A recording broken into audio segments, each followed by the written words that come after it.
Donc, j'espère que tu es prêt pour essayer Je suis prêt. The Amazing Blanket. Ça pèse 25 livres. Ça va te donner l'impression d'être dans Faut pas un tu mettre ça sur un petit chien ou un chat. Là, parce que... Non, ça peut être dangereux. Donc... Aïe, aïe, c'est vraiment hot. As-tu un câlin, ça? Ah oui. En fait, t'as plus besoin de câlin. Ouais. Mais c'est en quoi? Ça, en fait, l'intérieur, c'est des petites billes de verre qu'il y a dans la couverte qui sont cousues dans des petits sachets là, pour pas que ça se ramasse tout d'un côté. Puis ça, c'est en polyester. En fait, c'est du Minky qui est ce qu'ils utilisent pour faire les jouets de bébé. OK. C'est pour ça que mais c'est vraiment cool. Ouais, hein? J'aime ça. T'en veux-tu une? Ah oui, je vais t'en commander Je une. peux te faire un rabais, si tu veux. Ouais, je vais t'en commander une, pour de vrai.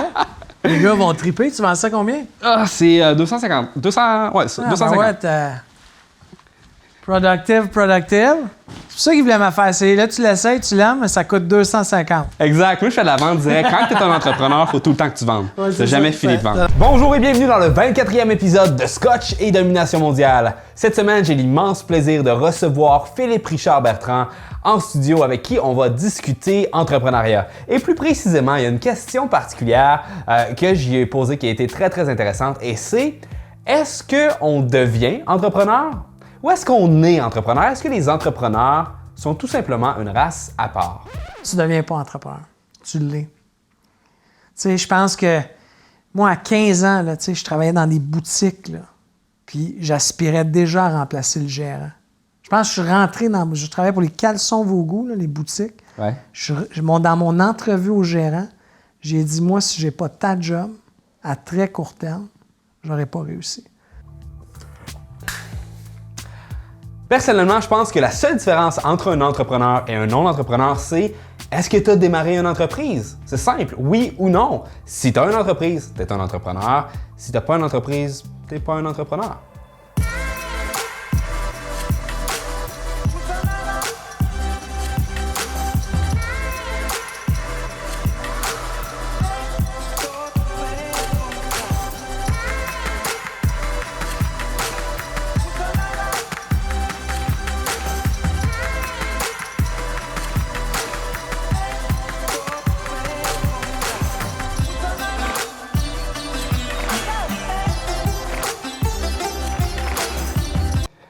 Si l'entrepreneuriat, c'est inné, que tu nais avec ça, ça veut dire que les gens ne se lancent pas en entrepreneuriat parce qu'ils manquent d'intérêt.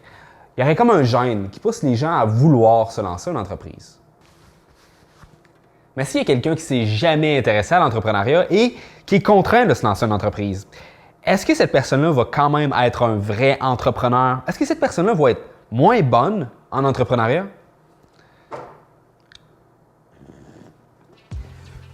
Ou est-ce que ça se peut que les gens qui ne se lancent pas en entreprise ne le fassent pas non par manque d'intérêt, mais tout simplement par manque de connaissances ou encore d'argent? Donc à ce moment-là, est-ce que ça se peut que le problème, ce soit tout simplement l'éducation ou encore l'accès aux capitaux?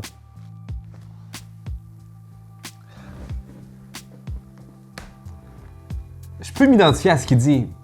Si je regarde mon enfance, j'ai toujours eu plein de projets un peu bizarres pour mon âge.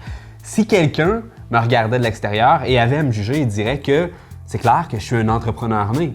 Ceci étant dit, est-ce que c'est parce que j'avais un désir, un goût pour le risque qui était inné, ou c'est juste qu'on n'avait pas beaucoup d'argent, j'étais tanné d'être pauvre, j'avais beaucoup de créativité et surtout une tonne de temps sur les épaules, sur les bras, je veux dire, j'avais rien à faire. Donc j'en ai absolument aucune idée. Toi, dans ta vie personnelle, est-ce que tu as une entreprise? Et si oui, est-ce que tu as toujours voulu te lancer en entreprise ou c'est quelque chose qui est venu sur le tard? Et si tu n'as pas d'entreprise, est-ce que tu aimerais ça t'en lancer une?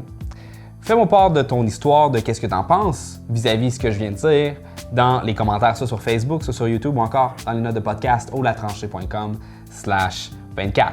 Et avant de se lancer dans notre entrevue, il y a une chose qu'il faut que je dise, c'est que j'ai réalisé que ça fait 24 épisodes qu'on n'a pas de sponsor. À part la mention occasionnelle de ma Amazing Blanket.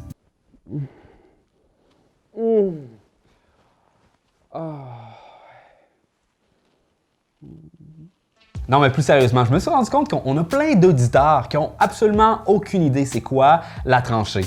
Et puisque c'est à cause de notre communauté qu'on est capable de se permettre d'avoir un podcast, je pense que c'est la moindre des choses que je prenne 1 minute pour expliquer c'est quoi la tranchée. Donc en bref, c'est un écosystème pour entrepreneurs et marketeurs. Ça coûte 24,99 $ et ça te donne accès à un forum de discussion où tu peux aller pour poser n'importe quelle question, que ce soit technique, que ce soit stratégique, créatif, peu importe c'est quoi. Moi, mon équipe, les autres membres, on va être là pour répondre, pour t'aider, pour t'encadrer, pour être là pour toi. Bref. Ensuite, on a également une section rabais exclusif. On a des rabais avec Impôt Expert, avec LeadFox, avec Poche et Fils, avec plein d'autres partenaires qui ont accepté de nous donner des petits goodies à nos membres. Ensuite de ça, on a également quelque chose de vraiment cool. On a un répertoire de membres pour vous permettre de réseauter facilement avec les autres membres. Et je pense que la chose qui a le plus de valeur, c'est définitivement nos webinaires mensuels. À tous les mois, je m'en vais devant la caméra avec mes employés et on répond de 1 à 2 heures à l'ensemble des questions de tout le monde. On répond à tout le monde. On fait tout. On est là pour toi. C'est comme une consultation en gang. C'est vraiment le fun. Les gens trippent. Ceux qui participent, vraiment nice. Donc, si jamais tu veux te faire un site web, si jamais tu veux faire de la publicité, du marketing par courriel, si tu es en start-up ou tu cherches une communauté, une façon de réseauter avec des gens qui sont dans la même situation que toi, qui sont en démarrage, qui ont une entreprise, qui aiment ça le marketing, eh bien, c'est un no-brainer. Va-t'en sur latranchée.com, le premier mois est seulement à 1 $. Ensuite de ça, c'est un abonnement. Absolument aucun engagement, tu peux te désabonner n'importe quand, c'est facile, ça prend un clic et c'est fait, on arrête de t'achaler. Fait que si jamais ça t'intéresse, va voir sur latranchée.com, va t'inscrire, viens te présenter sur le forum, ça va me faire plaisir de t'accueillir dans notre communauté. Et sur ce, je te dis, on va écouter notre entrevue avec Philippe Bertrand.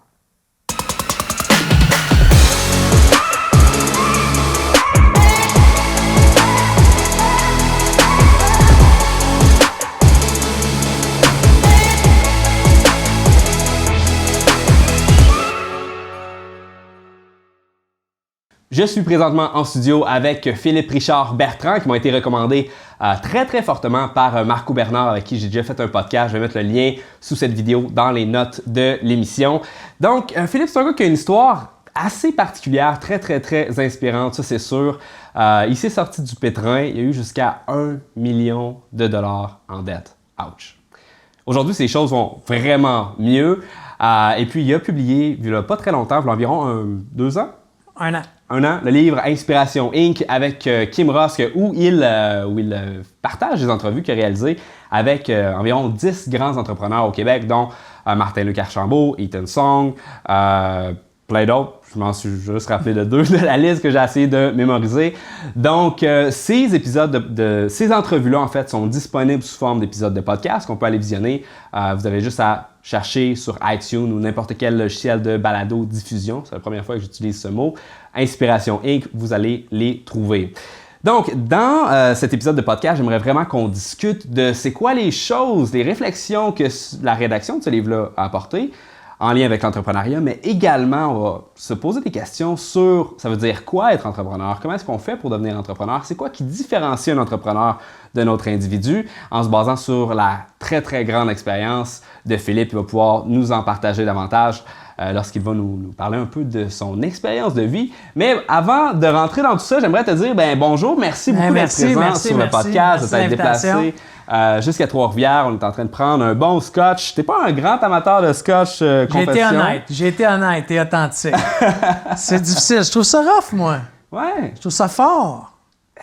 C'est fait pour ça. Mais à ce qui paraît, c'est en buvant qu'on apprécie. Exactement. On va peut-être développer le goût. Mais celui-là, apparemment, qui est doux. C'est la première fois que je l'essaye aussi. C'est un Longmorn. Le packaging est excellent. By the way, il y a eu Macallan qui m'a écrit pour m'envoyer des verres.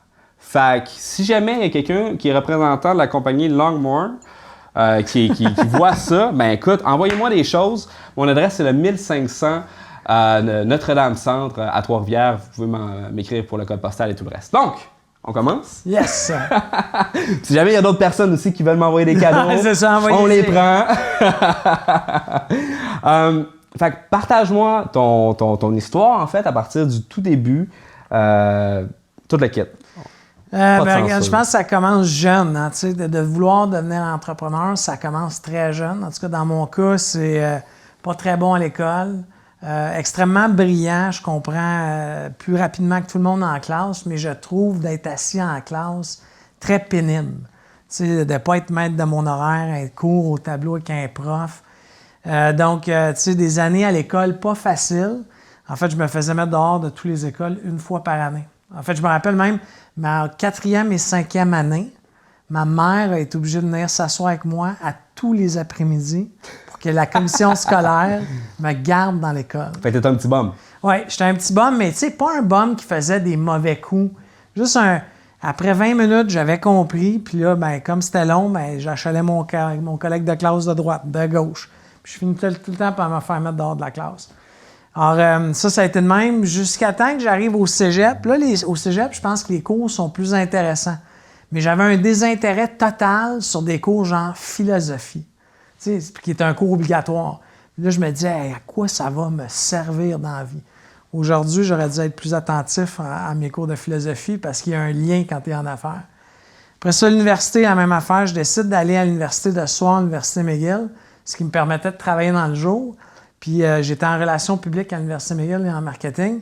Et certains de mes profs étaient des gens que j'avais contre moi dans des dossiers. Donc, ça faisait des discussions extrêmement échaudées à l'école. Qu'est-ce que tu veux dire contre toi dans le dossier? Je vais te donner un exemple. J'étais à l'université McGill, c'était dans le temps où l'aéroport Mirabel venait d'être fermé. On transférait les vols à l'aéroport d'Orval. Mm-hmm. Moi, je travaillais pour une firme de relations publiques, là, très jeune, comme conseiller junior. Mais je supportais le refus du transfert. Donc, moi, mon client, c'était la ville de Dorval qui ne voulait pas les vols. Mais mon prof de relations publiques travaillait pour l'aéroport d'Orval de Montréal qui voulait les vols. OK. Donc, on se croisait dans les conférences de presse. Écoute, j'ai fait une manifestation de 5000 personnes à l'aéroport de Dorval. J'ai été arrêté. C'est moi qui avais le micro et qui menait la marche. J'étais payé pour faire ça. Écoute, j'ai fait des affaires. Ton prof, est-ce qu'il t'a fait couler? Est-ce qu'il t'a fait Non. Écoute, c'est devenu un de mes très, très proches mentors à cette époque-là parce que j'avais un talent, puis je l'ai encore, c'est ma grande capacité de prendre un paquet de documentation puis de la synthétiser. Quand moi, je veux me mettre au fait d'un dossier, même à ce jour, j'ai la capacité de lire une dizaine de rapports en 24 heures, puis je vais arriver devant des gens en physique nucléaire, puis à la fin, je vais me faire dire « Où as-tu étudié la physique nucléaire? » Pourtant, je n'ai rien étudié. C'est juste que j'ai une capacité d'emmagasiner de l'information. Puis ce prof-là trouvait ça extrêmement bénéfique pour moi. Donc, il m'a poussé.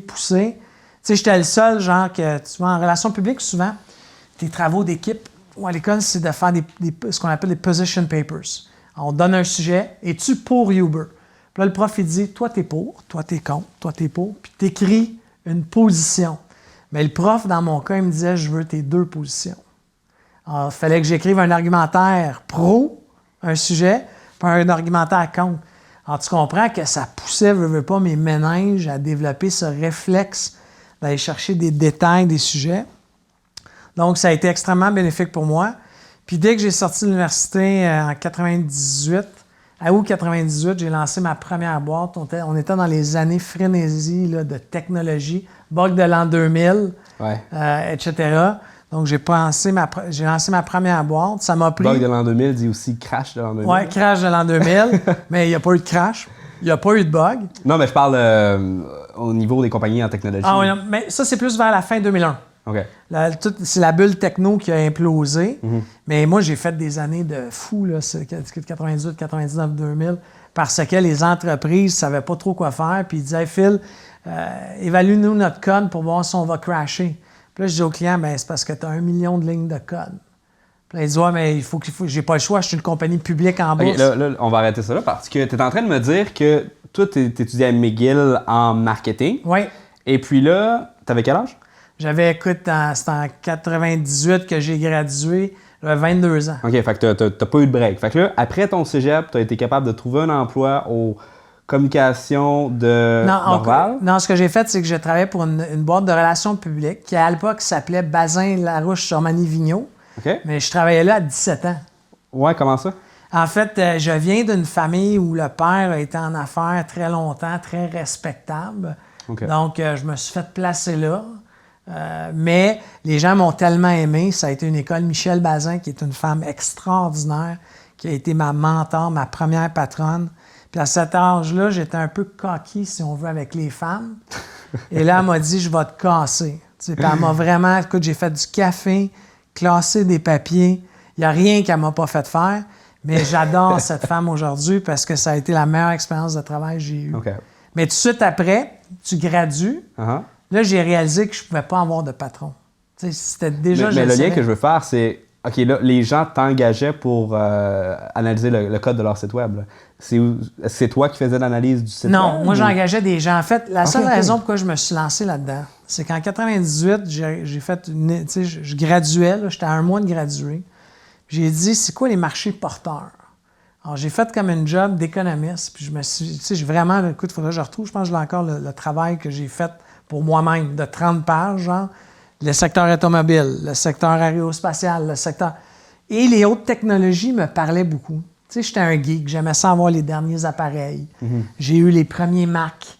Tu sais, j'aimais avoir... Geek, est-ce que t'es gamer un peu? Oui, gamer, mais il y a longtemps, plus OK. aujourd'hui. Mais écoute, j'ai joué à des jeux que tu dois même pas connaître, là, tu sais, parce que je suis quand même un petit peu plus vieux que toi. Mais j'ai tripé là-dedans. Puis je suis tombé sur la techno, puis je dit, je vais me lancer en techno. Puis écoute, j'ai lancé une compagnie de techno.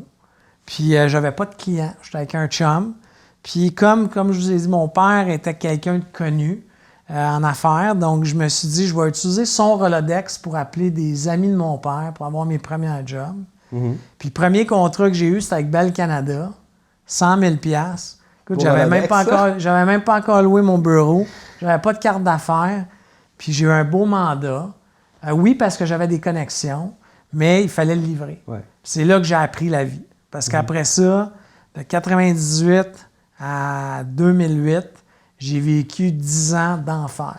Mais vraiment, là, pas agréable.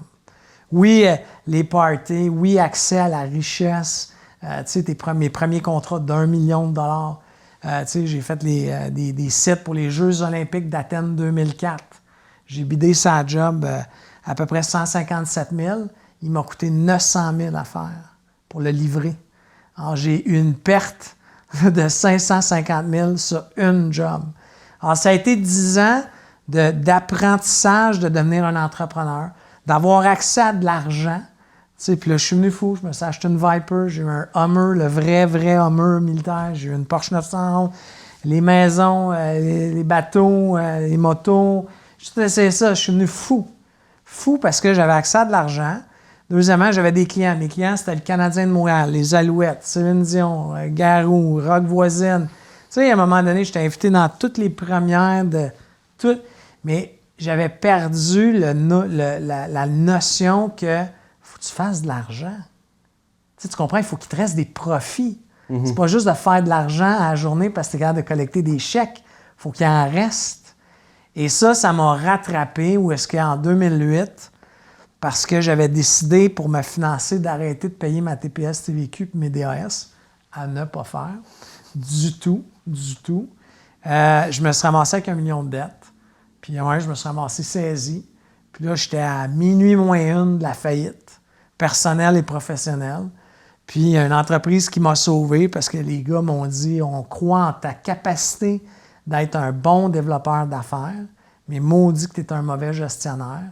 Puis nous, on va te gérer, puis toi, tu vas aller vendre. Puis écoute, on a pris cette compagnie-là à 6 millions, puis j'ai joué un rôle important à l'amener à un premier seuil de 12 millions. Puis aujourd'hui, cette compagnie-là a continué. Moi, je me suis retiré 4 ans plus tard, mais j'ai mis une bonne brique. La compagnie avait une très bonne fondation, mais j'ai mis ma petite brique dans leur fondation, okay. J'ai eu mon rôle. Mais c'est ces 4 années-là qui m'ont permis de rembourser le $1 million de dettes accumulées. En se faisant pas rien que des amis, hein, parce que quand tu dois de l'argent à des gens, puis tu te roules en Porsche 911, puis ils te voient dans les meilleurs restaurants de la ville, puis etc., c'était pas très agréable le type de email que je recevais dans ces années-là. Tu sais, c'était pas très gentil. Puis quand j'ai été obligé de leur dire en plus, hey, by the way, je ferai pas faillite, je vais vous payer sur 4 ans, mais il ne faut pas me poursuivre, puis je ne veux pas payer d'intérêt. Tu sais, ça a été une c'est la plus grosse vente que j'ai faite de toute ma vie, là, de convaincre 139 fournisseurs de ne pas me mettre en faillite, que j'allais rembourser un par un. Puis, ça a été 4 ans très difficiles, là, parce qu'il fallait que je fasse beaucoup d'argent, mais j'y suis arrivé. Puis aujourd'hui, la beauté de ça, c'est que quand je croise des gens, des fois dans la rue avec mes enfants, il y a des gens qui m'arrêtent. Êtes-vous Philippe Bertrand? Là, j'ai tout le temps peur. Là, oui. Je suis inquiet. Écoute, tu m'as remboursé, peu importe la personne, tu me devais 4 000, tu me l'as tout remboursé. Au complet. Quand tu disais que tu avais un chèque de 50$, ça me mettait en tabarouette dans le mois que tu me disais ça. Mais il passait, puis je l'encaissais, puis le mois d'après, j'avais mon autre petit chèque, puis tu m'as remboursé. Tu sais, devant mes jeunes enfants, parce que mon fils, mon premier, est né en 2006. Alors lui, il a vu la Porsche partir, towée par un camion saisi. Il a vu des choses, malgré qu'il avait juste 2 ans, mais il se rappelle de ça. Il serait ici, il te compterait la fois qu'ils sont venus chercher la Porsche dans la nuit. Puis parce que j'ai eu un moment de panique, là, ton auto n'est plus là le lendemain. Il l'avait saisi. Puis pour pas d'histoire, il la saisissait dans la nuit. Là, alors, ça a été des moments super difficiles, mais aujourd'hui, je suis juste content de l'avoir fait. Je suis content de ne pas avoir fait faillite. Je ne juge pas ceux qui le font. Mais moi, je suis content de ne pas l'avoir fait. Je me trouve niaiseux en même temps. Je suis content de ne pas l'avoir fait, mais je me trouve niaiseux. C'est sûr que s'acheter des bateaux, les voitures, en rétrospective, c'est sûr que ça devait sembler frivole un peu, mais tu avais quel âge, justement, à cette époque-là? C'est 22-32. OK. Mais je pense que ça fait partie de je te dis pas qu'il faut faire ça. Je te dis juste que dans ton rôle d'entrepreneur, tu vas prendre l'expansion, ta compagnie va aller mieux. Tu vas avoir accès à plus d'argent. Tu vas être capable de te payer plus d'argent. Donc, veux pas, des fois, à cette époque-là, j'étais beaucoup plus matérialiste que je le suis aujourd'hui. Ça passait par avoir une moto, un bateau. Aujourd'hui, honnêtement, je pense pas me racheter, je veux pas prédire l'avenir, là, mais j'ai pas besoin d'une Porsche 911 pour être heureux. J'ai pas besoin d'un bateau. J'ai pas besoin... J'aime bien plus... j'ai d'autres vices aujourd'hui. Je voyage énormément. Je fais vivre des moments extraordinaires à mes enfants. Puis je les amène je les sors du Canada 2 semaines. Puis on vit des expériences. On skie, on est sportif. Donc, c'est d'autres plaisirs, mais qui me valorisent encore plus comme être humain, de faire partager ça à mes petits gars. Mais j'ai changé ma vie. Puis après ça, je suis allé à l'école d'entrepreneurship de Beauce. Ouais. J'ai gradué en 2013, donc je fais ça de 2011-2013. Ça a été une autre période, je te dirais, pas difficile professionnellement, mais difficile personnellement, parce que l'école m'a encore plus mis dans face. Parce que tu comprends que de 2008 à 2012, je me suis sorti de mon million. Ouais. Là, en 2012, je suis prête à redevenir un CEO, un président d'entreprise. Je m'en relançais une moi-même. Puis écoute, l'école d'entrepreneurship de Beauce, Robert Dutton, qui était à l'époque le président de Rona, 22 000 employés, m'avait dit « Philippe, tu ne seras jamais un bon CEO. » Première session en Beauce. Ça doit faire mal à l'ego. Écoute, non, mais je me rappelle, j'ai pris une bouteille de vin complète tout seul à l'école ce soir-là, quand je me suis fait dire ça. Mais il avait raison. Et à ce jour, je ne suis pas un CEO. Puis je ne serai jamais plus un CEO. Aujourd'hui, je suis tout le temps le numéro 2 d'une entreprise. Bon, si tu parleras à ma partenaire d'affaires, elle va peut-être te dire que je suis un imposant numéro 2 qui prend bien de la place. Mais j'ai mon rôle. Moi, c'est le rôle stratégique, la vision, le développement des affaires, les partenariats. Mais je ne suis pas un gars de gestion quotidienne. Je ne gère pas les opérations. Ça n'a jamais été mon bag. Donc, ça, c'est un président qui fait ça, ou une présidente. Dans notre cas, c'est une présidente qui le fait très bien. Mais tu vois, en 2012, ça a été une autre étape difficile de relancer des compagnies. J'ai fait un autre succès après ça. J'ai redressé une entreprise qui perdait 50 000 par mois. Puis on l'a amené à profitabilité, puis on l'a vendu. Puis après ça, j'ai fondé les 2 entreprises dans lesquelles je suis en ce moment qui semblent être d'aller, en tout cas, qui vont très bien et qui semblent vouloir être un beau succès, mais avec une stratégie de les revendre dans 3 ans. Okay. Parce que je les ai créés il y a 2 ans en disant que dans 5 ans, je les vendais. J'ai même fait à cette époque-là un post dans LinkedIn en taguant les entreprises à qui j'allais le vendre. Alors, je les ai tagués dans mon post avec une grosse bouteille de vin, ils disaient, on va la boire, mais que je veux la vendre. Puis j'ai vu sur 5 des entreprises, il y en a 3 que les CEO m'ont contacté, puis je les ai rencontrés depuis pour voir c'est quoi ma stratégie, mon idée. Puis il y en a un, je suis pas mal plus chumé avec. Alors, we never know, mais je vais l'opérer encore 3 ans, puis je vais aller faire d'autres choses après. OK, c'est cool. Puis c'est 2 ans. OK, juste faire un recap. Tu as eu combien d'entreprises jusqu'à aujourd'hui? Puis c'est quoi ces 2 entreprises-là? J'en ai eu 13. J'en ai 13 total. Eu 13. Mais donc 2, j'opère encore. OK. La première, c'est Amplio Stratégie. Amplio Stratégie, on est une boîte de consultants. Donc, on est 22 consultants qui vont aider les entreprises à faire des plans de croissance. Prenons une entreprise qui veut se réinventer. Tu sais, se réinventer, c'est pas juste réinventer son modèle d'affaires, c'est repenser à sa façon qu'on opère. C'est repenser au rôle des employés dans cette organisation-là. Tout le mot transformation. Tu sais, transformation, c'est souvent amené à... Les gens pensent transformation numérique. Tu sais, non, écoute, il y a du transformation culturelle.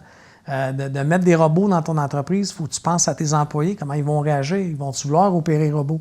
Alors, tout ce questionnement-là, on est 22 personnes extrêmement compétents qui ont tous des pédigrés différents, qui interviennent de façon différente.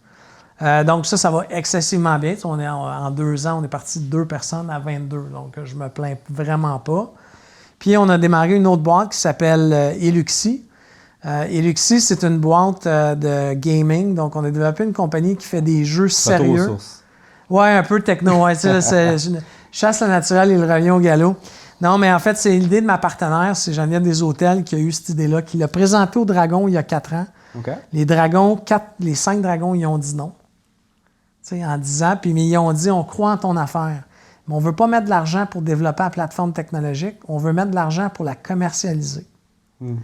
Et quand moi, j'ai croisé Geneviève il y a 2 ans, j'ai dit que Geneviève, la meilleure façon de commercialiser un projet ou de le financer, c'est de faire des ventes. Puis elle dit, ouais, mais Philippe, tu sais, c'est pour un produit qui est dessiné sur un papier, moi, je vais aller le vendre. Puis on est allé le vendre à la Banque nationale, qui nous a fait confiance. On a fait notre premier jeu pour eux. Puis là, on a lancé un plan d'investissement dans lequel la Banque de développement du Canada embarque avec nous autres, le réseau Famessor embarque avec nous autres. Donc, on va investir 1 million de dollars dans les 2 prochaines années sur 10 jeux. Puis les jeux sont destinés à des conseils d'administration et des comités de direction. Alors, je vais donner un exemple. On a un jeu sur la gestion de crise. Alors, pendant 3 heures... C'est pas des jeux comme Tomb Raider. Non, vraiment pas. C'est pendant 3 heures, on va faire vivre à un conseil d'administration une crise majeure. Puis on va voir comment ils gèrent la crise. Puis chaque moment qui avance dans le jeu, leur choix individuel va faire changer le parcours de l'histoire du jeu. Donc, c'est un peu un livre dont vous êtes le héros, un jeu dont vous êtes le héros. Et après ça, on a un jeu sur la gestion de crise, un jeu sur les habiletés de gestion, un jeu sur l'harcèlement, toutes les causes d'harcèlement, particulièrement avec ce qui est arrivé avec le MeToo. Donc, on va aller faire un jeu là-dessus. Puis là, on a fini notre premier jeu. Puis on a des ambassadeurs de jeu. Donc, notre jeu de la gestion de crise, notre ambassadeur de jeu, c'est le commandant Robert Piché. Il a quand même vécu une crise immense en sauvant les passagers du vol d'Air Transat dans le cockpit d'avion. Notre jeu sur les habiletés de gestion, c'est François Lambert, le Dragon, qui avait dit non à Geneviève, mais il y a 4 ans au Dragon, mais qui est revenu comme ambassadeur de jeu et qui a accepté d'être sur notre comité aviseur, donc qui participe. Donc là, François, il est ambassadeur, vas-tu animer un... Oui, il anime. En fait, la manière que ça fonctionne, c'est comme s'il y avait un conférencier, un formateur expérimenté dans le domaine, plus notre jeu immersif. Puis là, écoute, on amène le conseil d'administration avec nous autres. Puis les prochaines étapes, c'est de faire les employés d'une organisation. Donc, un jeu, mais qui va être joué pour 1000, 2000, 200 employés. Et la 3e étape, mais à très court terme, c'est la possibilité d'un individu. Toi, tu veux jouer au jeu de la gestion de crise de ton salon chez toi. Tu vas pouvoir payer ton jeu sur notre plateforme puis te former. Puis potentiellement obtenir des crédits éducatifs, au même titre que des UFC, mais ça, c'est en 3e étape. Donc, c'est 2 entreprises qui nous demandent énormément de temps. La plateforme, elle est terminée. Écoute, ça a pris énormément d'investissement, de recherche et développement. On est en rodage en ce moment. On a notre première vente qu'on va réaliser le 11 juin Donc, tu sais, on est dans cette action-là de momentum. Mais ça, je suis en terrain beaucoup plus connu que ce que j'ai fait avec Amplio, parce que c'est de la techno. Ouais. Alors ça, je savais comment gérer sous-traitant. Puis Geneviève a une vision extraordinaire, ma partenaire, parce que c'est ma partenaire dans les 2 entreprises. OK. Elle a une vision extraordinaire, puis elle s'occupe du développement, là, vraiment des jeux en soi. Ça, c'est pas mon background. Puis moi, après ça, ma job, c'est des ventes, c'est de trouver des clients. Donc ça va ensemble, avec tu es un excellent vendeur. En fait, je pense que mon talent, c'est pas de vendre, c'est d'être capable de comprendre le besoin de quelqu'un et d'y proposer une solution. Ce qui est la vente. Oui, mais Il a fallu honnêtement... qu'on fasse un podcast sur la vente. Il va falloir que tu reviennes. Ah oui, mais ça va me faire plaisir. Mais tu sais, honnêtement, j'ai toujours dit, écoute, j'aurais une crèmerie. J'aurais la crèmerie qui vend le plus de crème glacée au Québec parce que ma grande capacité, résumer de l'information, comme je t'ai dit, puis la deuxième, c'est d'être capable de me mettre dans les souliers des gens puis de comprendre leur réalité. Puis quand tu comprends la réalité de quelqu'un, c'est là où tu peux y amener des solutions qui lui parlent. Alors souvent, j'ai vendu des affaires dans ma vie là, que je comprenais même pas. Là. Je comprenais pas le domaine, le process, mais ma capacité de synthétiser l'information, de me mettre dans ses souliers, de prendre son langage. Tu sais, moi, si je rencontre un médecin demain pour y vendre un projet, je vais me renseigner sur son champ d'expertise, c'est quel type de médecine, je vais aller voir les comparables, pour que quand j'arrive avec lui, tous mes exemples, mes jokes, tout est sa médecine. Là. Je fais des jokes de médecin. Parce que c'est le même. Tu as un ami médecin qui t'appelle pour dire, as-tu 4-5 jokes de... Ben, écoute, Marilyn, mon adjointe, me le fait. Tu sais, je le fais souvent. Écoute, là, il faut me trouver un fiscaliste en tel domaine parce que je parle à des fiscalistes de même, je vais avoir de l'air crédible. OK, mais on trouve quelqu'un. Tu sais, les gens, là, quand tu te présentes tes appels, moi, je fais beaucoup d'appels cold call moi-même. Puis, écoute, là, je me prépare pour une rencontre demain, je vais vous l'aller du temps. Puis, il dit, ouais, je suis un peu pressé, je vais vous en devoir. Là. À un moment donné, vous allez avoir besoin de moi, puis je vais prendre cet appel-là. Puis la personne dit, OK, vas-y. Là, je pose mes questions, il me répond, puis je me prépare. Puis, écoute, si tu as besoin de moi un jour dans mon domaine d'expertise, puis il y a beaucoup de monde qui me rappelle. Hey, je t'avais parlé il y a 2 ans, tu te préparais, t'aurais-tu 5 minutes pour moi? Tout de suite, pas de problème, c'est dans mon horaire. Tu sais, c'est comme ça que tu développes ton réseau, puis tu te fais connaître. Je ne t'apprendrai pas ça à toi, certainement pas. Mais tu sais, c'est comme ça que je l'ai fait. Puis aujourd'hui, ma vie est beaucoup plus balancée, mais très challenge à tous les jours. 2 compagnies en croissance là, qui ont des besoins en capitaux, en argent.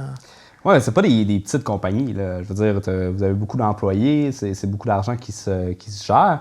Moi, je suis vraiment plus habitué avec des TPME, 1 à 5 employés, c'est ce qu'on a en majorité sur la tranchée. Puis ça me fascine tout le temps quand j'ai des témoignages justement d'entrepreneurs comme toi qui me disent en 2 ans, on est capable de se rendre jusqu'à quoi? 22 employés? 22. C'est vraiment c'est impressionnant. C'est vraiment impressionnant. Et puis là, je pense que ça fait une belle transition justement pour qu'on puisse être capable de décoder qu'est-ce qui permet de partir ce genre de projet-là, de devenir un entrepreneur.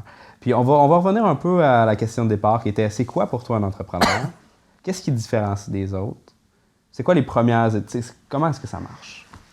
Je pense que la première étape... Tu prends une gorgée Ah de ouais, faut que je prenne la gorgée, là, on est rendu là. La première étape, c'est de prendre une gorgée de scotch.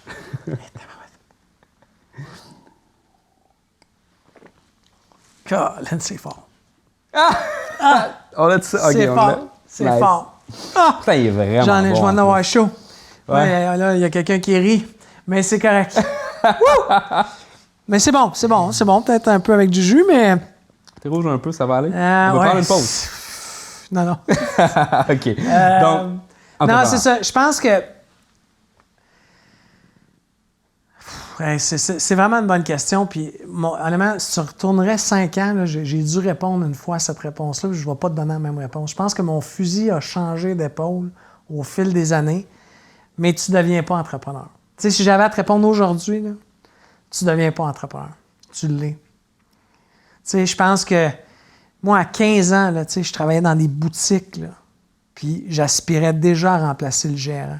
Je pense que je suis rentré je travaillais pour les Caleçons Vos-Goûts, là, les boutiques. Ouais.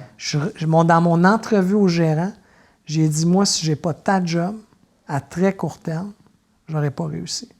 Mais je suis devenu gérant en 2 mois. J'avais 16 ans. En 3 mois, On m'a offert de devenir le gérant de tous les magasins qu'il y avait entre la place Montreal Trust puis le Centre Eaton. Je gérais 3 magasins en allant au cégep. Mon père était fou de rage. Pourquoi de rage? Bien, parce que mon père ne voulait pas que j'abandonne mes études pour que je me finisse gérant dans un magasin. T'sais, pour lui, c'était inconcevable. Mais je disais non, j'ai de l'apprentissage. Puis la job, je l'ai eue parce qu'à un moment donné, je trouvais que le gérant des gérants faisait mal sa job. J'ai appelé au head office de ces magasins-là. Puis j'ai dit, écoute, j'ai fait un petit draft de comment on devrait mettre les horaires des employés des magasins. Je trouve qu'on n'utilise pas les talents des employés aux bonnes places. Tu sais, il y a du monde qui était meilleur le matin. Il y en a d'autres, pas très bon l'après-midi, en fin de journée. Fermé à la caisse, c'était toujours laborieux. J'ai tout refait les horaires. Écoute, l'head office m'a contacté à Ville-Saint-Laurent. Il dit, toi, on ne sait pas t'es qui, mais viens nous voir. Puis en 3 mois, je gérais les 3 magasins. Je pense qu'un des éléments que je retire de ce que tu es en train de me dire, c'est qu'un entrepreneur, c'est quelqu'un qui va voir quelque chose qui est, selon lui, brisé. Il va prendre l'initiative de vouloir le réparer. C'est une très, très bonne façon de le dire. Moi, je pense que j'ai toujours été comme ça. Je voulais mener ma destinée. Je voulais être maître de ma destinée. Puis si j'ai pas envie de travailler aujourd'hui, ben j'ai pas envie de travailler. Il y a des conséquences à ça. Oui, ça arrive, mais il y a des conséquences. Tu comprends? Moi, pas travailler dans une journée, il manque 5 000 de revenus dans mon mois. Là. Une journée. C'est automatique. C'est calculé, c'est mesuré. Alors, si je décide de prendre, là, je reviens de quelques semaines en Asie, on a un méchant trou dans notre trimestre, là. Parce que j'ai pas vendu ma part. T'sais. Donc, oui, c'est faisable, mais il y a des risques à ça. Je pense qu'un entrepreneur, la définition, c'est de vouloir être le maître de sa destinée et aussi d'avoir un désir d'arranger, comme tu avais dit, des choses qui ne fonctionnent pas bien, les polir, les transformer. Je pense que c'est ça, être un entrepreneur. Mais tu ne peux pas le devenir. Tu l'es ou tu ne l'es pas. Tu ne te lèveras pas du jour au lendemain en disant, puis je ne veux pas décourager personne, là, mais il y en a souvent qui attendent à 40, 50 ans, dire « Ah, là, je vais me lancer. J'ai pas de statistiques à l'appui. Ils se lancent, mais ils font des entreprises dont on a besoin, mais de 5 à 10 employés. Tu sais, t'as pas... Ouais, je comprends ce que tu veux dire. Mais en même temps, bon, là, tu as parlé que tu as voulu changer un peu tout ce que tu trouvais qui était brisé dans les entreprises, donc chez Casson Vaugoux. Et ça a été bien. Il y a eu une bonne réception de ton management. Puis c'est pas tout le temps le cas. Moi, j'ai eu de la misère dans les fois que j'ai eu cette attitude-là avec mes boss. Chez Voyage Arabesque, c'est la seule place où ça s'est bien passé parce que j'avais le support de David Grégoire qui était vice-président à l'époque. S'il n'avait pas été là, probablement que je me serais fait tasser. Mais parce que les gens ont une résistance au changement. On va peut-être pouvoir en parler, là. Mais c'est très difficile de faire du changement organisationnel. C'est pour ça que toi, ton travail avec Amplio pour réinventer une entreprise, excuse-moi, là, mais les employés sont habitués de faire les choses d'une certaine façon. Tu vas pas, toi, te pointer là, du jour au lendemain, tu vas leur dire de faire ça d'une autre façon juste à cause que tu es un whiz qui est payé cher. Fait que c'est sûr, bon, on va en reparler. Mais ce que je voulais dire, c'est que toi, ça a été bien reçu de la part de tes patrons. Puis je me rappelle, je l'ai pas dit encore, c'est nulle part sur Internet, vous ne trouverez pas ça. Mais j'ai travaillé dans un stand de taxi comme réceptionniste. C'est pas la job la plus glamour du monde, mais j'avais 16 ans, je travaillais de nuit, puis je pouvais écouter des TED Talks, puis lire des livres, puis écouter des films, puis des documentaires pendant que je travaillais. Fait que c'était quand même pas si mal. Puis, il y a une des choses que je trouvais qui était un non-sens absolu, c'était toutes les runs, ça c'était avant Uber, toutes les runs que les chauffeurs de taxi faisaient étaient comptabilisés dans une feuille Excel. Et bon, Excel, c'est correct, là, j'ai rien contre Excel, c'est pas ça le problème. Le problème, c'est que les totaux, les chiffres des runs qu'ils ont fait étaient calculés sur une calculatrice physique, là, pas sur l'ordinateur, physique. Là. Madame avait une calculatrice, comptabilisait les choses, mettait ça dans l'ordinateur à la fin de la journée. Ça, il prenait un temps fou. Moi, j'arrive là, je travaille de nuit, puis je me dis, moi, je m'étais fait mes feuilles à moi, parce que je m'étais fait mes fonctions, mes trucs, à cause que, je sais pas, tu sais. Tu connaissais Excel? C'est niaiseux, là. C'est juste niaiseux. Puis je me dis, c'est un non-sens, man, qu'elle continue de faire ça. Fait que, je me rappelle une soirée, j'avais modifié les feuilles de temps, les feuilles de trucs de taxi de la fille, pour qu'elle ait une belle surprise, qu'elle mette ses chiffres, puis que, oh my God, tout se comptabilise tout seul, puis qu'elle n'ait plus besoin de faire ces choses. Eh bien, le lendemain, je me suis fait appeler par le stand de taxi, puis j'avais tout brisé et ça a pris 1 mois, ils m'ont mis dehors. Mais je pense que peut-être à place de l'avoir changé à son insu. Ouais, mais j'avais 16 ans, là, je connaissais pas toutes ces leçons-là. Mais... C'est pour ça que je te dis, je pense que les gens sont réticents au changement. Ouais. Ils ont peur du changement. OK? C'est une peur, là. Puis j'ai écrit un texte là-dessus récemment qui a bien fonctionné parce que moi, j'ai réalisé une transformation personnelle de ma personne. J'ai arrêté de prendre du café il y a exactement 9 semaines du jour au lendemain. Ouf. Je cours 7 jours semaine. Je cours à tous les jours. Puis si je manque une journée, mais je double ma quantité de courses le lendemain. Et j'ai trouvé ça extrêmement difficile. Mais après ça, je me suis dit, imagine quand on arrive dans une entreprise. Là. Puis là, le boss, là, il décide là, qu'il change des process. Le boss, en partant, c'est le premier qui ne fait pas le process. OK, souvent. C'est ça, là, dans les organisations. Mais comment tu veux faire une transformation si toi-même, tu n'es pas capable de la faire? C'est juste ça que j'ai réalisé. Alors, j'ai réalisé que, écoute, si tu ne prends pas le temps d'éduquer ton monde, en fait, la seule affaire que tu aurais dû faire de différent, c'est de t'asseoir avec la madame puis de dire, hey, regarde, je vais te montrer quelque chose, voir si ça te tente. C'était la seule nuance. Ouais. Mais c'est pour ça, mais on n'aura pas le choix d'adopter ce type de changement-là. Tu sais, à la vitesse que la technologie va aujourd'hui, là. Tu parlais des robots tantôt en disant ça veut pas dire que les employés vont vouloir utiliser tes robots. Je sais sûrement que tu as vu passer la nouvelle là, récemment. Tesla ont mis sur pause leur ligne de production.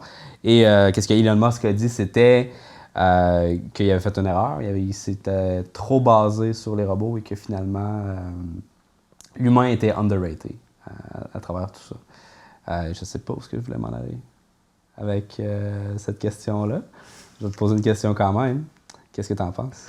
Je pense que, ben, tu sais, on est capable de reconnaître un bon invité quand que le gars pose une question qui veut absolument rien dire. Puis je pense que le modèle d'affaires de Tesla est attaqué de partout. Ouais. Tu as une compagnie en ce moment qui s'appelle Tesla qui a vendu, là, je me rappelle des chiffres, là, mais disons, en bas de 500 000 voitures à vie, puis qui est évaluée au niveau de la bourse de façon plus importante que Ford, qui vend des millions de véhicules par année. Ouais. Alors, tu sais, à quelque part, il y a un gros marketing. Il y a une bulle marketing alentour de Tesla. Tesla n'arrête pas d'avoir... By the way, Tesla n'a plus d'argent dans son cash flow au mois de septembre. Là. C'est démontré, prouvé par des analystes financiers. Ça, c'est un. 2, ils ont un problème avec la voiture autonome parce qu'ils vont avoir un paquet de poursuites partout dans le monde. Et 3, ils ont des problèmes là, d'assemblage des véhicules. Les batteries explosent. Mais c'est ça l'innovation. C'est super. On va juste se rappeler d'un événement triste, mais prenons la NASA. La NASA ont fait exploser, pas volontairement, mais il y a une navette qui a explosé, qui a tué des astronautes parce que il y a un manque de financement, puis on essaie d'augmenter la durée de vie d'un véhicule spatial qui était rendu désuet. Alors, tu sais, des fois, on ne fait pas toujours les bonnes décisions. Mais Elon Musk, que j'adore comme visionnaire, malheureusement, la réalité dans Tesla d'après moi, va le rattraper assez vite. Parce que c'est bien beau avoir un rêve, mais si tu n'as pas de cash, payer tes employés le lendemain matin. Tu reviens assez vite sur Terre. Puis là, ils n'ont vraiment plus d'argent au 1er septembre. Donc. C'est pas la première fois que ça arrive, qu'ils n'ont plus d'argent pour opérer. Ils avaient parlé avec Google de se faire racheter en 2012, je pense. Finalement, ils n'ont pas eu besoin de faire cette mesure drastique-là. On va voir qu'est-ce que ça va donner avec eux au mois de septembre ou au courant de l'année, au fur et à mesure que leur coffre se vide. Là. C'est triste un peu, mais c'est la réalité. Mais justement, toi, chez Amplio, écoute, il faudrait qu'on vienne sur l'entrepreneuriat. Okay. Ça va être le titre de l'épisode. Fait qu'on a dit que l'entrepreneur, c'est quelqu'un qui voit quelque chose de brisé. Il va le régler. Ensuite de ça, on a dit que c'est quelqu'un qui aime être maître de son temps, de 2, sa destinée, et que, selon toi, c'est quelque chose qui ne peut pas s'apprendre. Pourtant, tu as été à l'école d'entrepreneuriat de Beauce. Oui. Mais en fait, ce que j'ai pas voulu apprendre à être un entrepreneur. J'ai voulu parfaire mes connaissances d'entrepreneuriat. Il y a une différence. Puis encore une fois, je me trompe peut-être, je vais peut-être changer ma position. Mais en ce moment, avec 20 ans dans le corps, ce qui me différencie des autres peut-être, ou tu sais, de ma race d'entrepreneurs, si tu veux, c'est que j'ai eu des gros échecs, mais je me surmancelle tout de suite après. Là, j'ai pas... puis j'ai eu des moments là, pas loin des 2 genoux à terre. Là. Mettre un genou à terre, c'est quelque chose. Les 2, c'est d'autres choses. Là. Puis tout ce qui vient alentour d'avoir des difficultés comme entrepreneur. Je me suis séparé, il y a une raison à ça. Là, c'est pas parce que ça allait super bien au bureau. Là. Alors, tout ça fait en sorte que je pense que il y a un déclic qui se fait dans ta tête à un moment donné où tu vas être maître de ta destinée. Puis c'est là que l'entrepreneuriat devrait te parler. Mais il y en a qui deviennent que ce déclic-là d'être maître de leur destinée, ça fait des tennismen incroyables, ça fait des hockeyeurs incroyables. Mais il y a des gens qui ne devraient pas se lancer en entrepreneuriat. Puis aujourd'hui, comme il y a des subventions, des prêts faciles à obtenir, Montréal, le Québec regorge de venture capitalistes qui ont de l'argent. Il y a un paquet de compagnies, moi, des startups à Montréal que je vois là, qui n'ont pas de business plan, un produit dessiné sur une feuille et qui obtiennent 50, 60, 100 000 $ pour démarrer. Puis tu sais, là, tu te dis, wow, ça va rentrer dans le mur. Puis comme de fait, 3 mois après, c'est déjà là, fermé, en faillite. Alors ça, je pense pas que ça a aidé. Je pense que ça a donné le goût aux gens de se lancer en affaires, mais l'accès aux capitaux, parce que c'est jamais autant perdu d'argent. Là. De toute façon, tu en as parlé avec François Lambert. Serge Beauchemin en a parlé récemment. Serge Beauchemin va radier l'ensemble de ses investissements qu'il a fait dans l'œil du dragon. Okay. François Lambert, avec qui j'ai été récemment, je pense qu'il m'a dit, de mémoire, c'était sur 5 deals, il y en a un qui a marché.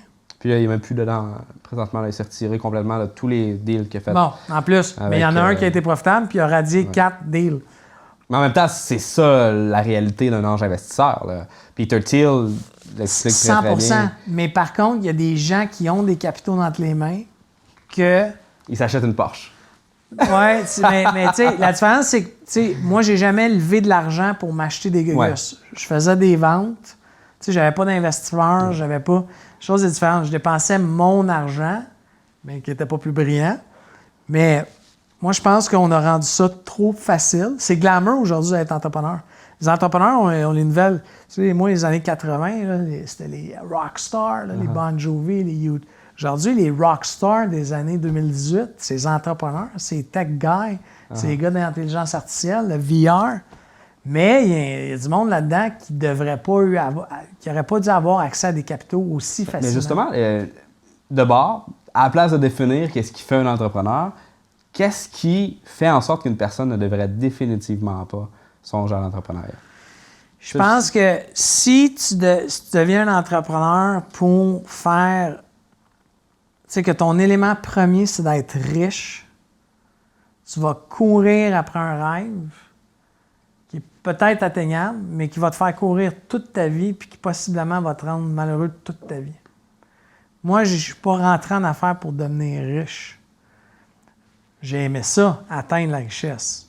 Mais mon but premier, c'était de faire ce que je veux quand je veux, d'être maître de ce que je vais vendre, créer mes produits, c'est un peu de créativité là-dedans, m'entourer de personnes, travailler. Puis la richesse est venue à certaines époques, et tant mieux, mais ce n'était pas ma raison principale.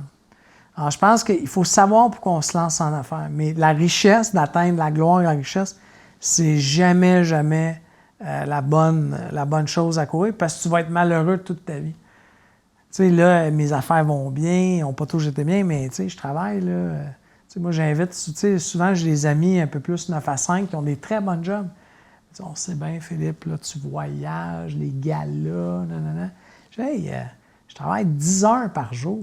Samedi, dimanche, là, toi, tu es en ski. Là. Moi aussi, je vais en ski. Je fais 3 descentes. Il faut que je réponde à un appel conférence. Je suis dans les pistes de boss avec mon fils, il faut que j'arrête de répondre au téléphone. Puis mes gars chialent un peu, mais c'est un client. Puis là, ils comprennent, tu sais, si on est en ski, c'est à cause de ce client. Tu sais, c'est à cause de mes clients. Mais c'est ça. Le gars qui fait, ou la fille qui fait du 9 à 5, t'as pas cette réalité-là. Alors, être un entrepreneur, là, c'est 7 jours sur 7, 24 sur 24. Tu sais, sans dormir, là, puis pas être sûr de savoir comment tu fais ta paye dans 3-4 jours, là. On l'a vécu encore, puis je vais le vivre encore dans 10 ans. Puis, tu sais, j'ai des... Ça fait partie du processus. Ça fait partie du process. Puis il n'y a pas une entreprise... tu sais, mon père a été à la tête de multinationales à des milliards de valorisation. Il n'y avait peut-être pas de problème avec sa paye dans 2 semaines. Mais, il était en défaut sur un deal au Brésil qui coûtait 250 millions US dans 6 mois. Il y avait des obligations envers ses prêteurs et ses investisseurs sur le Nasdaq qui le mettaient en difficulté d'1 milliard. Tu sais, c'est pas plus cool, là. Tu sais, je pense... Les mêmes problèmes avec des zéros de plus. Des zéros de plus. Puis ça, c'est parce que mon père est devenu le président du conseil de nos 2 boîtes. Je l'ai sorti de la retraite il y a 4 mois. Là, il travaille avec moi, puis François Lambert, puis Daniel, un autre gars. Puis tu sais, souvent, il regarde mes états financiers, puis il me sourit, tu sais. Puis là, est-ce que je me sens le petit là, quand il fait ça? Parce qu'il dit... J'ai déjà vu des états de même, mais il y avait 3 zéros de plus. À la fin de chaque colonne, tu sais. Baveux, lui. Écoute, pour me remettre à ma place, c'est un des meilleurs. Mais tu sais, être entrepreneur, c'est 24 sur 24, 7 jours semaine. Pendant tes vacances, il y a un problème, là. Oublie tes vacances. Là. Le nombre de fois en 20 ans que j'ai cancellé mes vacances, là. Les valises faites, là, partaient là, au Mexique, là. Je disais à mes enfants, partez avec maman, je vais essayer de venir vous rejoindre. Si j'avais un problème. Tu es un très bon vendeur sur l'entrepreneuriat. Je pense que les gens qui écoutent, là, on vient d'avoir 15 nouveaux entrepreneurs. Non, mais c'est parce qu'il en faut. Je veux juste pas que les gens pensent que c'est facile. C'est très difficile. Beaucoup de stress. Tu sais, on est les entrepreneurs, on est ceux qui ont le plus de problèmes de cœur, d'anxiété. C'est dur sur le système. C'est qu'on boit du scotch. Oui, le scotch. Il y a aussi l'entraînement qui peut être bon, là, d'avoir des saines habitudes de vie. Mais tu sais, c'est pas facile. Par contre, d'avoir vendu de quoi à un client, d'avoir livré ton produit. Admettons, là, je sais pas, tu fais un nouveau produit avec un de tes clients, tu l'as convaincu de te donner le mandat de l'aider, tu l'aides, puis il t'amène au bureau le premier, le produit 1. C'est la plus belle paye de ta vie. Moi, j'ai eu des produits dans ma vie, là, j'ai un snowboard. J'ai des affaires, là, c'est sur la ligne de production, c'est le produit 1. Pas 2, 1. Puis l'entrepreneur tenait à me l'amener pour me dire « Tu nous as aidé à le développer, puis on l'a sorti. » C'est cool, ça. Ça, c'est tellement... C'est des beaux moments de vie. Puis bon, c'est sûr que c'est une carrière. Nous, on fait de plus en plus de mandats à l'étranger, de se promener, de voir d'autres pays. Donc, mais c'est pas facile. Ouais. On va y aller un petit peu avec ton livre que tu as réalisé avec Kim Rusk. Et puis, tu as rencontré, bon, comme que j'ai mentionné, plusieurs entrepreneurs super pertinents. Les gens vont pouvoir aller regarder, écouter plutôt les entrevues que tu as réalisées avec eux. Mais dans ce processus de rédaction-là, dans ce processus d'entrevue là, que tu as fait avec ces personnes-là, sûrement que tu as eu à avoir des réflexions, tu as eu des discussions intéressantes avec ces gens-là. Est-ce que ça t'a apporté des nouvelles idées? Je pense que, on a fait avec Kim, moi et Kim, on a fait 10 entrevues. Mais dans le projet d'Inspiration Inc., il y a eu 30 entrevues au total. Okay. Parce que tu avais des entrevues avec Kim Rusk et moi. Il y a eu des entrevues avec Isabelle Maréchal. Okay. Puis il y a eu des entrevues avec Donna Saker et Davender Gupta en anglais. C'était un total de 30 entrevues. Ça, c'est moins connu des gens. Puis moi, j'étais comme c'était celui, le grand Manitou des 30 entrevues, mais dans celle avec Kim, j'étais carrément un de ceux qui faisaient l'entrevue. Mais j'ai trouvé des business là, mais extraordinaires partout au Québec. Il n'y a pas une région du Québec qui n'a pas quelque chose d'exceptionnel. Puis dans les bleds là, les plus loin, là, au Nunavut, là, j'ai trouvé des entrepreneurs exceptionnels. C'est ça qui est le fun. Par contre, ça m'a amené à la réflexion, puis c'est mon nouveau cheval de bataille, c'est les modèles d'affaires. Puis ça, c'est rendu ma passion, je lis là-dessus, là, j'en mange. C'est que au lieu de mettre de la technologie dans ton entreprise, au lieu de tout changer, il est peut-être le temps de commencer à nos modèles d'affaires. Tu sais, je vais donner un exemple super simple pour te l'imager. Hydro-Québec, fleuron québécois, tu as mis de l'argent là-dedans, je mets de l'argent là-dedans. Nos parents, puis leurs parents qui ont, tu sais, avec leurs impôts, ont construit les barrages de la baie James. C'est une réussite mondiale. Hydro-Québec est engagé partout depuis les années 70 dans le monde pour parler hydroélectricité. Ce qui arrive, par contre, c'est que là, tu as un Elon Musk, on en a parlé tantôt, qui a inventé une batterie qui va pouvoir alimenter une maison. Puis là, il s'est dit, tant qu'à avoir la batterie, il faudrait avoir la façon de produire de l'énergie. Là, il a produit des tuiles, qui remplacent le bardeau, le revêtement, des tuiles solaires, mais isolantes. Alors là, tu donnes la capacité d'une personne de produire son électricité et de l'emmagasiner dans une batterie. Qu'est-ce qui arrive à nos barrages? Hydro-Québec a sorti, mais moi, ça faisait 2-3 ans que je le disais, qu'ils vont avoir un problème de modèle d'affaires. Mais Hydro-Québec a sorti, écoute, il y a 2 mois, en disant qu'ils ont la plus grande crise qu'ils ont jamais vécue de leur vie. Dans 10 à 15 ans, les barrages ne serviront plus à rien. Alors, notre bas de laine québécois, qu'on pense que c'est notre vache à lait, que la météo roule, vont faire de l'argent là, à vie avec ça, c'est fini dans 10-15 ans. Là. Là, c'est pas moi qui le dis. Pour quelle raison? Parce que les gens vont pouvoir emmagasiner et produire leur électricité. Mais ça, c'est vrai pour le résidentiel. Pour le commercial. Oui, mais le commercial, mais on est déjà en surplus. Hydro-Québec produit déjà trop d'électricité. Ce qui est particulièrement drôle, c'est qu'il n'y a pas très longtemps, là, il y a eu l'espèce de bulle de crypto-monnaie au mois de décembre. Puis là, Hydro-Québec, je ne me rappelle plus exactement de leur position, mais je pense qu'ils ne voulaient pas que les mineurs viennent s'installer au Québec pour utiliser l'électricité cheap. Ouais. Mais justement, c'est un peu ironique, à cause que si on a des surplus, puis si justement dans 15 ans, argumentablement, la crypto-monnaie va être de plus en plus importante dans l'économie internationale. C'est complètement ridicule. On vend déjà cheap aux alumineries. On vend cheap aux cimentiers. On vend cheap. Écoute, moi, j'ai eu la même réaction que toi, by the way. C'est une incompréhension. OK, je suis d'accord qu'il y a peut-être des problèmes réglementaires sur le fait que ça soit de la crypto-monnaie. Ouais.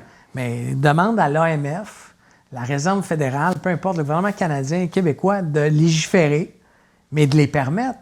Ça pourrait devenir une nouvelle vache à lait. Mais là, écoute, on n'a pas de solution. On ne construira pas d'autres barrages prochainement parce qu'on est déjà en surplus. Alors, tout ça, ça m'a amené à... Toutes ces rencontres-là m'ont amené à rencontrer ceux qui ont fonctionné dans ceux que j'ai rencontrés, là, des biogéniques, des HempMe, ont toute une business qui est en train de révolutionner un domaine donné. Biogénique est en train de révolutionner la façon dont on fait des tests d'ADN chez les gens. C'était tellement révolutionnaire qu'ils ont été achetés par le laboratoire Biron depuis. HempMe essaie de changer la façon dont on consomme de la musique. Ouais. Alors, eux, ils ont changé le modèle d'affaires d'une industrie. Tu sais, HempMe, là, son plus gros compétiteur, là, c'est pas les Spotify, puis son plus gros compétiteur, c'est des speakers.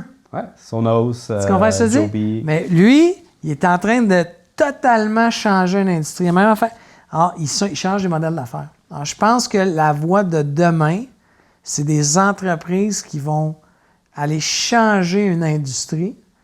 Puis aujourd'hui, moi, j'invite toutes les entreprises québécoises à revoir leur modèle d'affaires. Avant d'aller mettre des robots dans ton usine ou te faire un site de commerce électronique, là, commence par donc voir ton modèle d'affaires. Tu sais, Jacob, meilleur des exemples. Ils ont lancé, avant de faire faillite, un site de commerce électronique. Ils ont investi plus d'1 million de dollars dans leur shop de commerce électronique en disant que ça allait les sauver. C'était pas ça qu'il fallait faire. Il fallait que tu fermes les magasins qui n'étaient pas productifs. Commence par contrôler ton réseau de magasins. Ferme ceux qui font plus d'argent. C'est pas un site web qui va te sauver. Là. Le commerce électronique, là, ça ne sauvera pas personne. Okay? Ça va juste remplacer les ventes d'un magasin. Prends n'importe quelle compagnie qui fait du commerce électronique, ça représente les ventes d'un magasin en général. Alors, c'est pas en faisant ça que tu vas changer toute ta business. Alors, tu sais, c'est plein d'affaires comme ça qui font... Pour moi, c'est absurde. Mais là, ça m'amène un peu à amener notre réflexion dans le sens que là, tu parles de l'importance de révolutionner, entre guillemets, ton modèle d'affaires, Ouais. versus, tu peux être un entrepreneur puis avoir une boutique de chiro, là. Je veux dire, est-ce qu'il y en a un qui est plus entrepreneur que l'autre? Ça? Non, moi je pense qu'un entrepreneur, encore une fois, et puis ça, j'ai eu cette discussion-là, là, je l'ai encore là, avec des amis. Moi, je pense qu'un entrepreneur, c'est quelqu'un qui consacre tout son temps à développer sa business. Donc, un chiro, des dentistes, ce sont les entrepreneurs. Okay. Par contre, il faut quand même, un chiro, je pense pas que c'est un modèle qui peut très changer, à moins qu'il y ait une machine qui est inventée qui remplace le chiro. Tu comprends? Même à ça, le chiro va rester là parce qu'il va... C'est ça, je te dis. Mais, by the way, ça a été essayé, mais pas pour les chiros, pour les massothérapeutes, de faire des mains robotisées qui massent quelqu'un. Mais, sais-tu ce qu'ils ont réalisé? Ouais. Parce qu'ils ont tout essayé. Écoute, je connais la société asiatique qui l'a fait. Ça, c'est très asiatique. Oui, mais le caoutchouc, ça se fait pas comme de la peau. Ouais, non. OK? Deuxièmement, ils se sont dit, les mains sont froides. Ils ont mis du chaud dans le robot pour reproduire. Ça ne reproduit pas la chair humaine. Puis, sur le test, les gens réalisaient que c'était pas des mains humaines. Ouais. Il y a un feeling. Il y a une moiteur.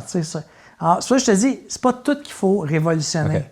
Mais, dans certains domaines, je pense que ça vaut la peine de se poser des questions avant de faire des investissements colossaux. Tu sais, un chiro, là, son investissement, c'est sa boutique, c'est sa clinique, c'est son pied carré. Mais, tu sais, des usines manufacturières, là, avant de décider de robotiser, écoute, pose-toi la question, là, as-tu le bon client, as-tu le bon produit, ton produit va-tu mourir? Prends dans mon livre Inspiration Inc., Food Room, OK? Amélie Morancy. Écoute, les 5 dragons ont embarqué avec elle. Les 5, pas 1, 5, dont Mitch Garber. Mais elle a fait faillite. On a fait le livre, puis elle a fait faillite quelque peu après. Plate, ça. C'est poche en tabarouette, mais c'est une guerrière. Je l'adore, cette fille-là. Mais elle était dans une industrie où le taux... Tu sais, elle, là, elle avait une cuisine communautaire. Les restaurants puis les traiteurs pouvaient aller louer de l'espace dans sa cuisine communautaire. Collaborative, pas communautaire, collaborative, pour faire leurs apprêtations.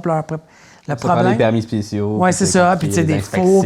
Puis, mais le problème, c'est que, c'est elle qui le dit, la restauration, c'est un domaine très difficile. C'est le plus haut taux de faillite.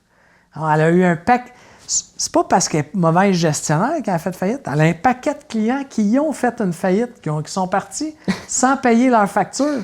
Alors, le modèle d'affaires n'était pas adapté. En d'autres mots, la clientèle qu'elle visait était une clientèle qui n'avait pas les moyens. Tu as beau faire le meilleur produit du monde, là, le plus hot, si le client n'est pas capable de le payer, ou si tu envoies il utilise tes installations puis il dit « je vais te payer dans 30 jours » puis il ne te paye pas, ça va te mettre dans l'eau chaude. Puis ça, c'est l'autre plus gros problème des entrepreneurs. Notre plus gros problème, numéro 1, de n'importe quel entrepreneur, c'est notre cash flow. C'est la gestion de notre cash flow. Puis la cash flow veut dire profit. Si tu ne fais pas de profit, tu vas avoir de gérer du cash flow. Puis si tu n'as pas de cash flow, c'est comme de l'oxygène pour un humain. Là. Ta business, ça va mourir. Ouais. Alors, c'est ça. Mais on est dans une transformation là, qui...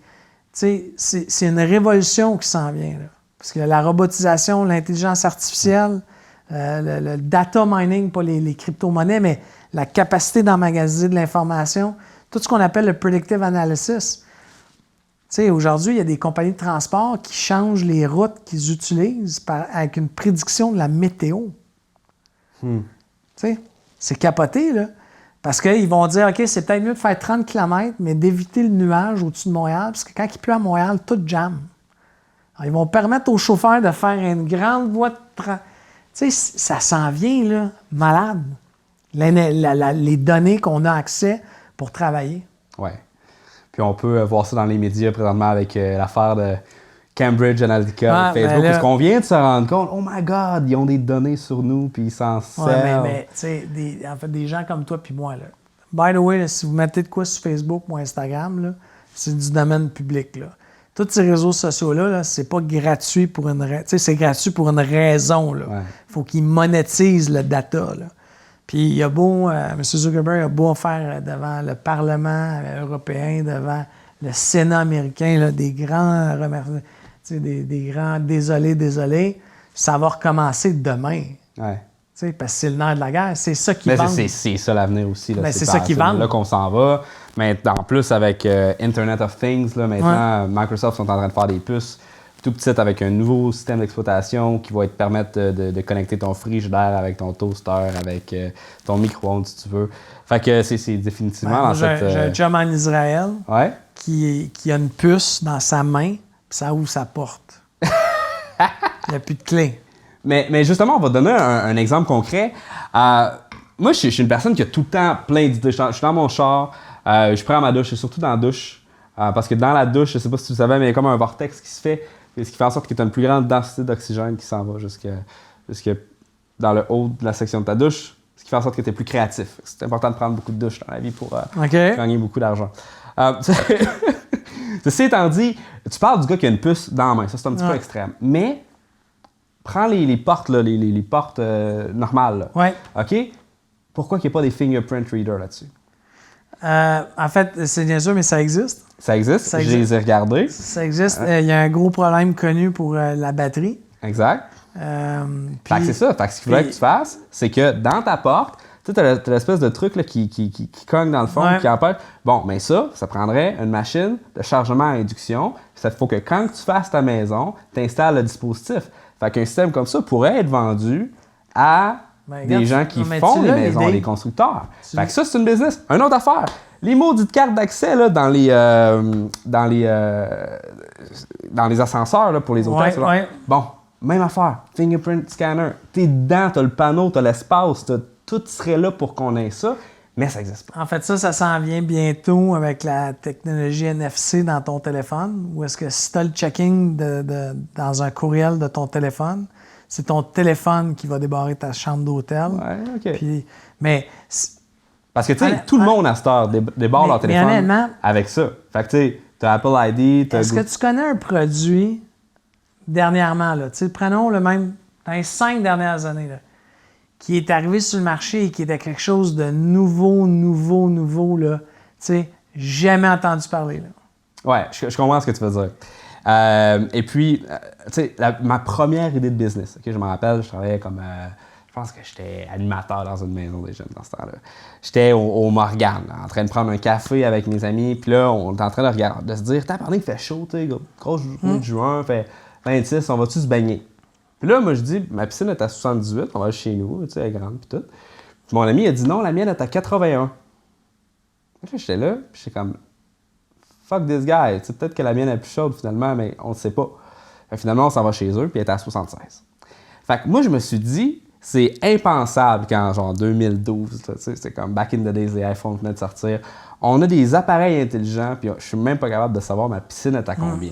Fait que mon premier projet, c'était WiFiThermometer.com. Je m'étais commandé une puce Arduino à genre 400$ avec une espèce de relais pour pogner le système Wi-Fi. J'avais commencé à regarder avec un programmeur pour faire programmer un app. Puis moi, je voulais faire un thermomètre de piscine intelligent. Puis tout le monde trouvait que j'étais absolument ridicule. Avec recul, l'idée était quand même drôle. Je sais pas si ça marche. Non, mais sûrement. Mais ce que je veux dire, c'est l'espèce de réflexe de se dire, ça, c'est brisé. Oui, mais c'est brisé ou il y a une façon de l'améliorer, il y a une façon de le transformer. Tu sais, moi, je regardais un de mes projets en 98, là, je te jure, je pourrais te montrer mes blueprints dans mon ordinateur.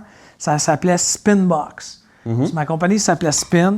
Puis dans cette Spinbox-là, là, qui était une boîte, j'envoyais 10 à 15 échantillons à du monde. OK?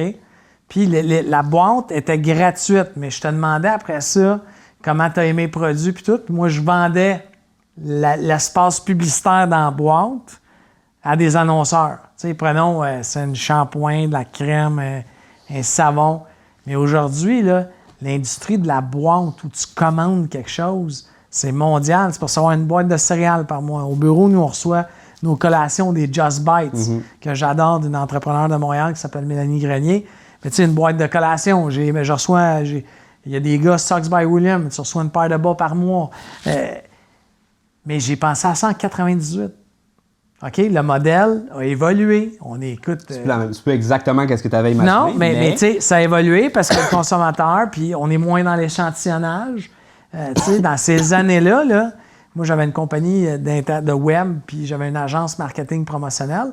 Si tu savais le nombre de contrats qu'on avait pour donner de la crème en épicerie, puis de la crème, puis de faire tester de la fondue au fromage dans les IGA, puis moi, je voulais juste amener cette expérience-là à la place de payer des employés. Tu sais, moi, Swiss Night qui me dit « OK, Phil, on va faire toutes les IGA à travers le Québec. » Tu sais, il y a des places au Québec où je suis allé là, avec des agents promotionnels. Il fallait que j'y parte de Montréal pour aller à Amqui, là, faire une dégustation de fondue au fromage. Alors moi, j'avais juste dit, on va mettre ça dans une boîte, puis on va l'envoyer aux gens. On va faire l'inverse. Mais aujourd'hui, le modèle s'est adapté. Puis on est dans une business où on vend des abonnements à des boîtes. Mais écoute, il y en a pour des livres, il y en a pour... Alors, le modèle d'abonnement est un modèle qui est de plus en plus populaire. D'ailleurs, avec la tranchée, c'est un petit peu l'idée de l'éducation par abonnement. Là. C'est le même principe que Linda et toutes les autres. T'as Cookit, qui est des boîtes. By the way, on va peut-être avoir la fondatrice sur le podcast bientôt. Je l'ai rencontrée. Mais je te promets que je vais y écrire à Judith, personnellement. Ouais? Pour dire, elle m'a déjà dit oui. C'est bon. Mais tu sais, je pense que la tranchée, c'est un bon exemple. Tu sais, vous allez développer un modèle récurrent de mensualité.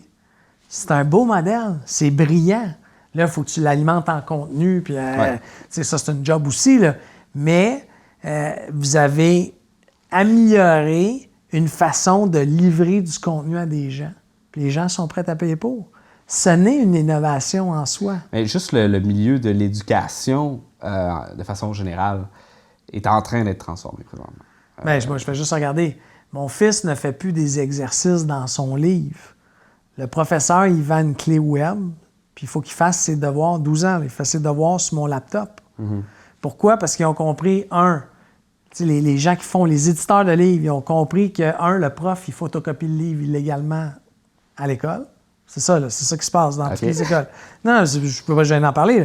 Ils photocopient le livre parce qu'ils n'ont plus d'argent pour acheter des livres. Ouais. L'éditeur, il capote parce qu'il vend de moins en moins de livres. Alors lui, il s'est dit, hey, je vais faire une plateforme technologique qui permet aux professeurs, parce que tu comprends, quand mon fils fait son devoir, il n'y a plus de correction. Là, c'est un système. Ça se fait automatiquement. Là. Alors, c'est bénéfique pour le prof et tout, mais ils ont rajouté ça dans mes frais scolaires. Là. Moi, j'achète la clé là, pour que mon fils fasse ses devoirs. L'an prochain, mon fils rentre au collège privé, secondaire 1, iPad obligatoire.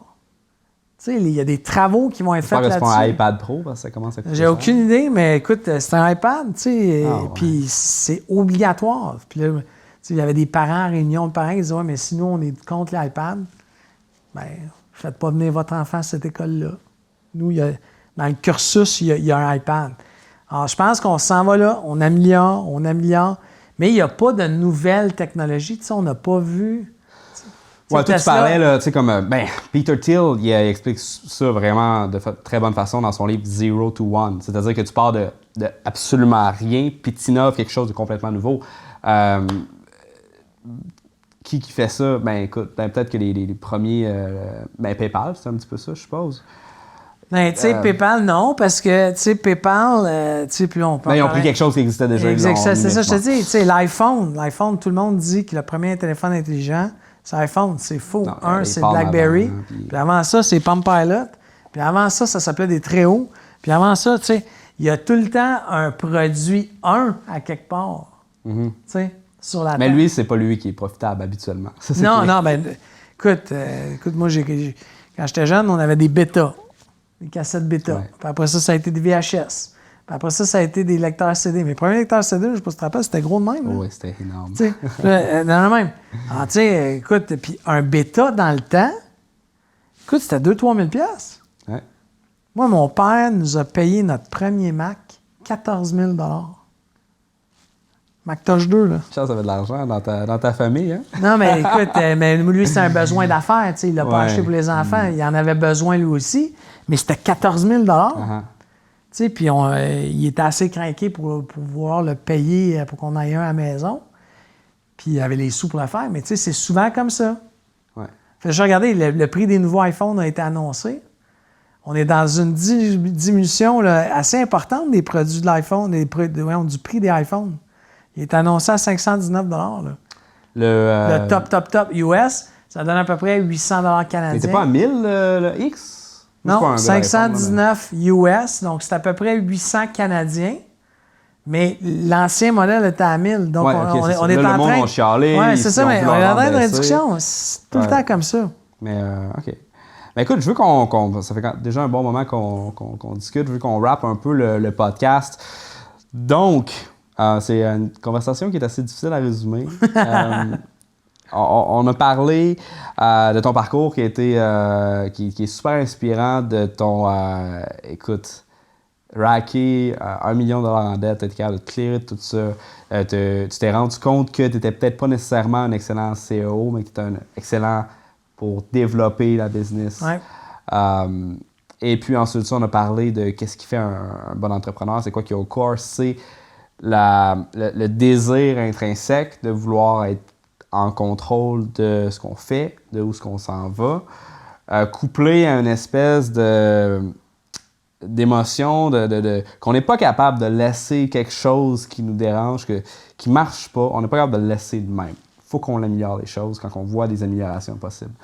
Mais ensuite de ça, écoute, on a parlé de Tesla, on a parlé d'un paquet de choses. Y a-t-il quelque chose que tu aimerais partager avec notre audience? Si tu avais un message que tu pourrais placarder sur tous les panneaux d'autoroute du Québec pour que tout le monde reçoive ce message-là, ça serait quoi? Il y en a juste un. Lisez. Faut lire. Je crois que tu disais que tu lisais un livre par semaine depuis 20 ans. En ce moment, je lis Sapiens, là, qui est un ouvrage très costaud. Là. Écoute, ça fait longtemps que je n'ai pas lu un livre de même. Là. Prenant, difficile, beaucoup d'explications, beaucoup de termes. Mais de lire, ça nourrit l'esprit. Puis pas de lire uniquement sur la business. Moi, j'ai lu à un moment donné, à partir personnel, je me divorce en 2011, papa de 2 enfants, les business, quête de spiritualité. J'ai lu tous les œuvres religieuses. J'écoute le Coran, le Nouveau Testament, l'Ancien Testament, la Torah, des œuvres bouddhistes, ça, il y en a plein. À la fin, je comparais le Nouveau et l'Ancien Testament. Là, mes parents pensaient que j'étais rendu fou, mais j'essayais juste de voir la différence.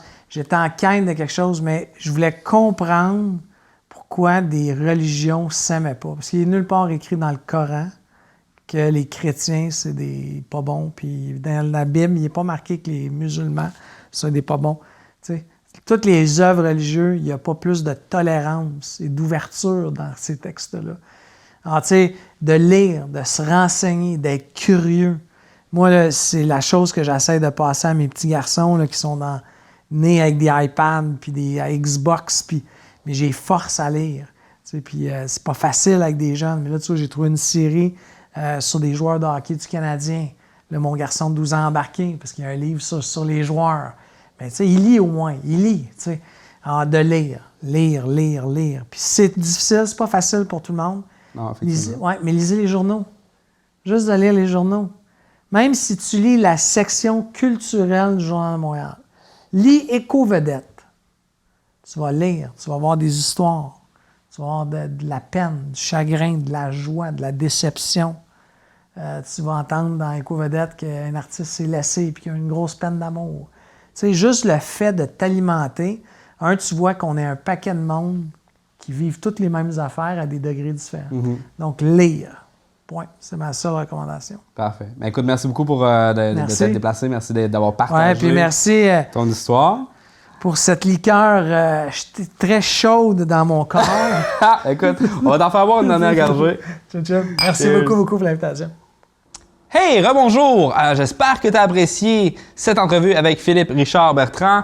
Et puis, j'espère que tu as... il est vide.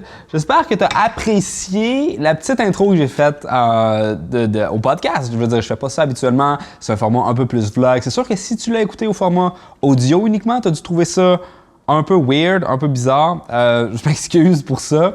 Ceci étant dit, il y avait une vidéo. Il fallait que tu l'écoutes sur YouTube ou sur Facebook. Il va falloir que tu fasses ça tantôt, mais que tu arrives chez toi. Je suppose que tu es en auto. Bref, anyway. Donc, j'espère que tu as aimé ça. Ça a pris, ça dure 5 minutes, mais ça a pris quand même long. Je dirais au moins beaucoup plus qu'une heure. Beaucoup plus qu'une heure.